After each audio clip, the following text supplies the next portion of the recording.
ابتدا ہے رب جلیل کے بابرکت نام سے جو دلوں کے بھید خوب جانتا ہے۔ دیکھتی آنکھوں سنتے کانوں صابری میاں کا سلام پہنچے۔ ناظرین محترم، بیت المقدس 3 مذاہب کی مقدس جگہ ہے۔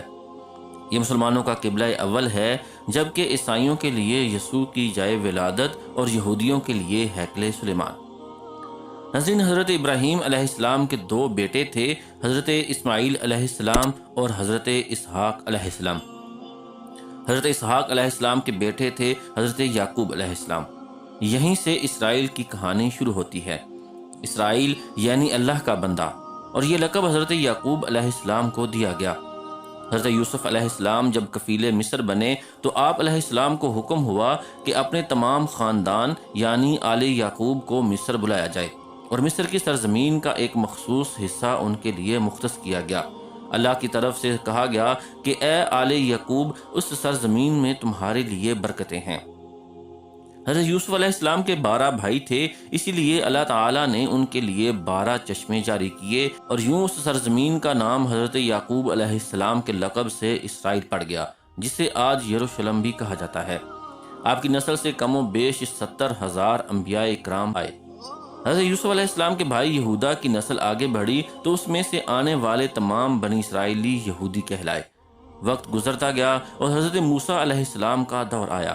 جب فرعون نے مصر کی سرزمین آپ پر تنگ کی تو بنی اسرائیل کے ساتھ آپ کو مصر سے نکلنا پڑا۔ اس دوران بنی اسرائیل پر اللہ تعالیٰ کی بہت سی کرم نوازیاں بھی ہوئیں، جن میں من و سلوہ، چشموں کی بہتات، مچھلیوں کا شکار کا ذکر قرآن پاک سے بھی ملتا ہے۔ اور وہیں ہمیں ایک گائے کا ذکر بھی ملتا ہے، جس کے لوتھڑے سے مردہ نے اللہ کے حکم سے زندہ ہو کر اپنے قاتل کا بتایا۔ اس گائے کی نشانیاں اللہ تعالیٰ نے قرآن پاک میں بیان فرمائی ہیں، جو کہ ایک سرخ مائل رنگت کی گائے تھی، اور ایسی گائے آج بھی یہودیوں کے نزدیک مقدس مانی جاتی ہے۔ حضرت موسیٰ علیہ السلام کے بعد دیگر نبی آئے۔ اس دوران میں حضرت موسیٰ علیہ السلام اور ان کے دور کی کچھ باقیات، تورات، من و سلوہ کا کچھ حصہ بنی اسرائیل نے ایک صندوق میں محفوظ کر لیا۔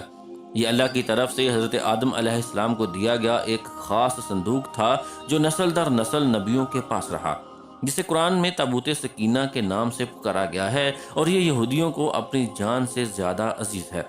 حضرت داؤد علیہ السلام نے جب جالوت کو ہرا کر اس سے تابوت سکینہ حاصل کیا تو یوں بنی اسرائیل نے انہیں نبی تسلیم کر لیا، اور حضرت داؤد علیہ السلام نے اس صندوق کی حفاظت کے لیے ایک ہیکل تعمیر کروانا شروع کیا، جو کہ ان کی زندگی میں مکمل نہ ہو سکا۔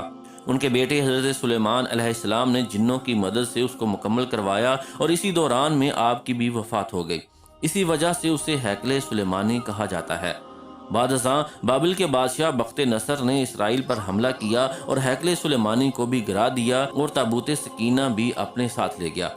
سیپرس دی گریٹ نے دوبارہ یہ شہر حاصل کیا، یہودیوں کو دوبارہ یہاں آباد کیا، اور تابوت سکینہ کو بھی واپس لایا گیا۔ ہیکل سلیمانی ایک دفعہ پھر تعمیر کیا گیا۔ پھر وقت گزرا اور حضرت عیسیٰ علیہ السلام کی آمد ہوئی، جنہیں نعوذ باللہ یہودیوں نے دجال، ناجائز اور کیا کیا لقب دیے۔ یہاں سے یہودیوں میں سے 2 الگ قومیں ہو گئیں، ایک یہودی اور دوسرے عیسائی۔ یہودیوں نے سازش کر کے حضرت عیسیٰ علیہ السلام کو صلیب پر چڑھانا چاہا، اور اللہ تعالیٰ نے انہیں اپنے پاس اٹھا لیا۔ اس کے بعد یہودیوں اور عیسائیوں میں کئی چھوٹی موٹی جنگیں ہوئیں۔ پھر عیسائی رومی بادشاہ ٹائٹس نے اس شدت سے یروشلم پر حملہ کیا کہ اس پورے علاقے کی اینٹ سے اینٹ بجا دی، ہیکل سلیمانی کو گرا دیا، جس کی صرف ایک دیوار اس وقت اپنی اصلی حالت میں موجود ہے، جسے دیوار گریا کہا جاتا ہے۔ یہاں یہودی جا کر تورات کی تلاوت کرتے ہیں اور گریہ وزاری کرتے ہیں۔ تابوت سکینہ بھی نہ جانے کہاں غائب ہو گیا۔ ٹائٹس کے حملے کے بعد یہودی آخری نبی کے انتظار میں تھے، کیونکہ اللہ پاک کا ان سے وعدہ تھا کہ انہیں پھر عروج بخشا جائے گا۔ اس وعدہ کا ذکر سورہ بقرہ میں بھی موجود ہے کہ اے بنی اسرائیل، ان نعمتوں کو یاد کرو جو تم پر کی گئیں، اور اپنا وعدہ پورا کرو، ایمان لاؤ تاکہ ہم بھی اپنا وعدہ پورا کریں۔ قیامت کی نشانیوں میں سے ایک نشانی یہ بھی ہے کہ ہیکل سلیمانی کی 3 دفعہ تعمیر ہوگی، جو کہ 2 دفعہ ہو چکی ہے۔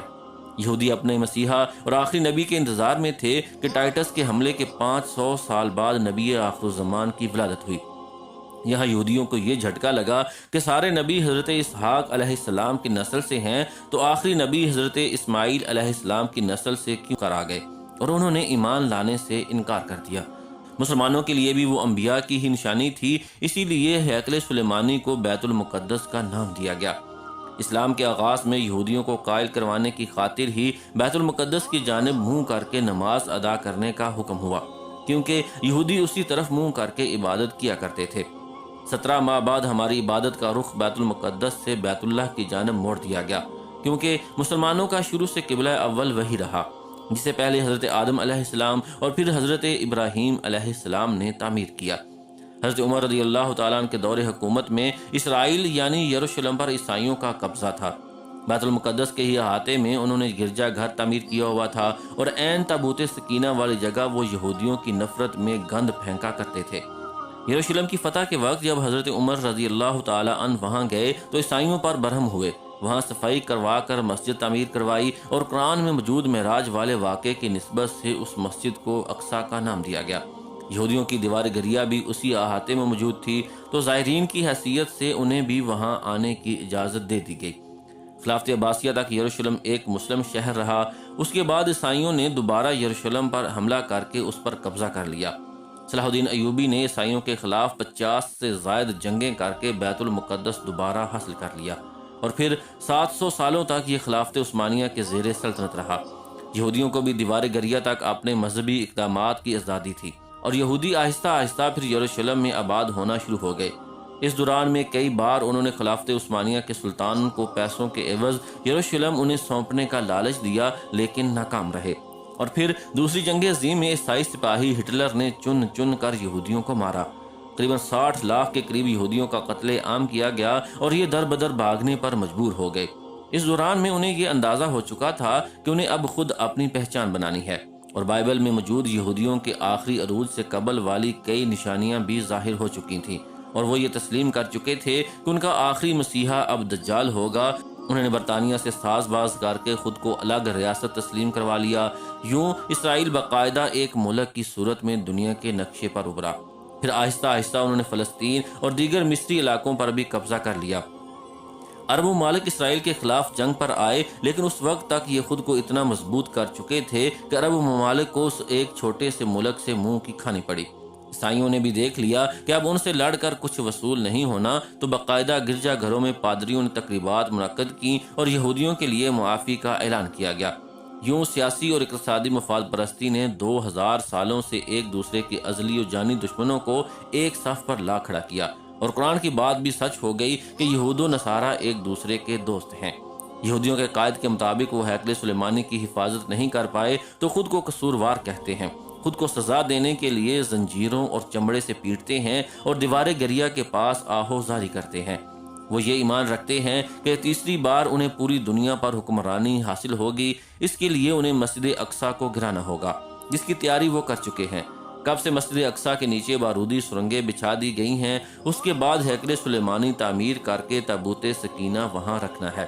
تابوت سکینہ بھی وہ دوبارہ حاصل کر چکے ہیں، لیکن مسئلہ تھا سرخ گائے، کیونکہ ان کے عقیدے کے مطابق وہ ناپاک ہیں، اور جب تک پاک نہیں ہو جاتے ہیکل سلیمانی تعمیر نہیں کر سکتے، اور پاک ہونے کے لیے سرخ گائے کی قربانی دینا ہوگی۔ وہ گائے جس کی نشانیاں قرآن پاک میں بیان کی گئیں، جو اس وقت بھی انہیں ڈھونڈنے میں مشکل ہوئی تھی، اب بھی 100 سال تک وہ ویسی گائے کی تلاش کرتے رہے۔ انہوں نے ٹیکنالوجی کا استعمال کرتے ہوئے بچے پیدا کرنے کا کامیاب تجربہ کیا، پھر اس تجربے کی بدولت ویسی نشانیوں والی گائے پیدا کرنے کی کوشش کی، لیکن ناکام رہے۔ 2019 میں ایک امریکی ریاست سے 5 عدد ویسی گائیں انہیں مل گئیں جن کے جسم پر سرخ رنگ کے علاوہ اور کوئی بال نہیں تھا، انہیں کبھی کام کے لیے استعمال نہیں کیا گیا تھا۔ اگلی نشانی کہ ان پر کسی بیماری کا اثر نہیں ہونا چاہیے۔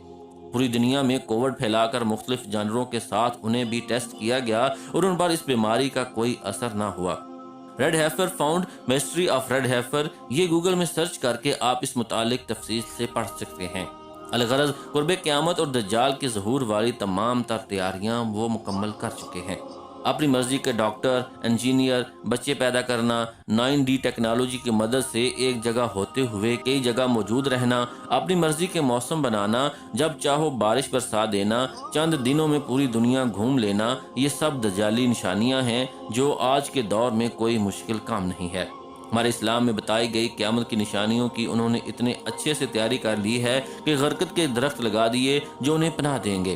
باب لد جس جگہ احادیث کے مطابق دجال کا حضرت عیسیٰ علیہ السلام کے ہاتھوں قتل ہونے کا ذکر موجود ہے، اس جگہ وہ دجال کے فرار کے لیے ایئرپورٹ بنا چکے ہیں۔